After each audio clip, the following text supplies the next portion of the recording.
सुप्रभात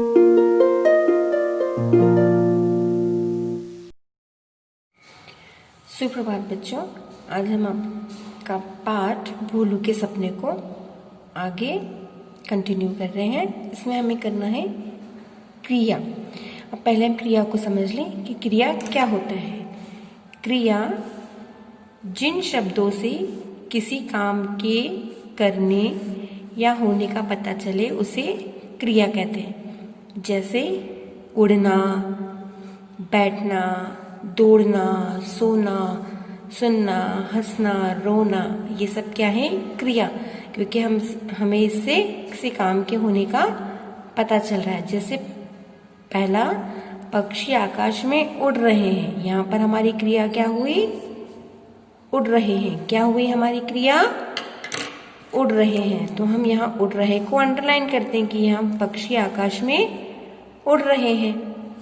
नंबर 2, भोलू तेजी से दौड़ा। इसमें क्या क्रिया हुई हमारी?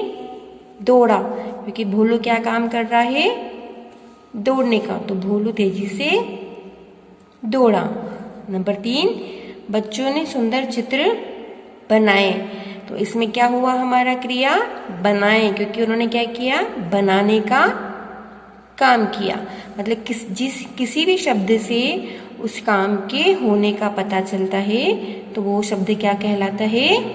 क्रिया। अब हम इसी क्रिया से संबंधित प्रश्न आपकी पुस्तक में करते हैं।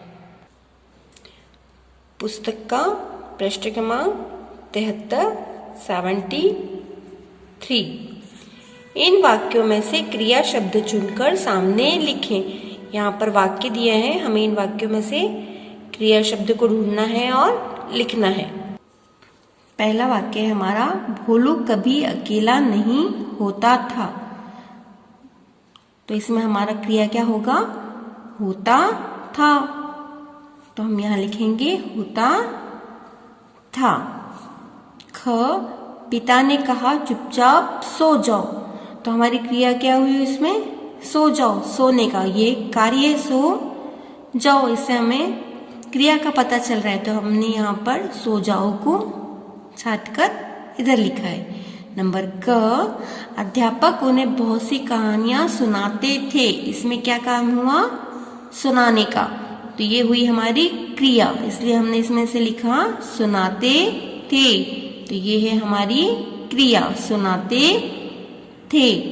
घ, पनडुब्बी में बैठकर हम पानी के भीतर जा सकते हैं। मतलब यहाँ पर भी कार्य हुआ हमारा, जा सकते हैं। तो हमने यहाँ पर लिखा जा सकते हैं। ड, भोलू ने अध्यापक की बातें ध्यान से सुनी। यहाँ पे क्या कार्य हो रहा है? सुनना। तो हमने यहाँ पे सुनी। ये हमारी क्रिया कौन सी है? सुनी। एक बार हम फिर से देखते हैं। भोलू कभी अकेला नहीं होता था। तो हमारी क्रिया हुई होता था। ख, पिताजी ने कहा चुपचाप सो जाओ। तो इसमें हमारी क्रिया सो जाओ। ग, अध्यापक उन्हें बहुत सी कहानियां सुनाते थे। हमारी क्रिया है सुनाते थे। घ, पनडुब्बी में बैठकर हम पानी के भीतर जा सकते हैं। तो क्रिया हुई हमारी जा सकते हैं। हमें यहाँ पर क्रिया का शब्द चुनकर लिखना है। भोलू ने अध्यापक की बातें ध्यान से सुनी। तो कौन सा शब्द हुआ हमारा? सुनी। नंबर 4 है हमारा, पाठ में से 4 अंक और चंद्र बिंदु वाले शब्द ढूंढकर लिखिए। पहला है उमंग, जो इसमें दिया है। अब हम अंक की मात्रा के और कौन से शब्द हुए? जंगल, ठंडक, आंतरिक और अंतरिक्ष। ये सभी शब्द आपके पाठ में दिए हुए हैं। अब हमें कौन से शब्द लिखना है? चंद्र बिंदु। यहाँ पर एक शब्द दिया हुआ है, कौन सा है ये? चांद। तो हमने अगला लिखा गांव, हंसना, पहुंचना और कहानियां। नंबर 5 है हमारा, अनुच्छेद पढ़कर प्रश्नों के उत्तर लिखिए। यहाँ पर एक छोटा सा पैराग्राफ दिया हुआ है। हमें इसे पढ़ना है और फिर नीचे दिए गए प्रश्नों के उत्तर को इसी में से छांटकर लिखना है। भारत से मॉरिशस गए लोगों ने तुलसीदास की रामचरितमानस और भारतीय संस्कृति के प्रति विश्वास दृढ़ रखा। वे भारतीय त्योहारों को मनाते हैं। मॉरिशस के हर गांव में प्रायः एक शिवालय होता है। ग्रामों में तुलसीकृत रामचरितमानस का पाठ होता है। शिवरात्रि के दिन हिंदू लोग सफ़ेद कपड़े पहनकर कंधों पर कांवर लिए परी तालाब पर आते हैं और तालाब का जल लेकर अपने स्थान पर लौट जाते हैं।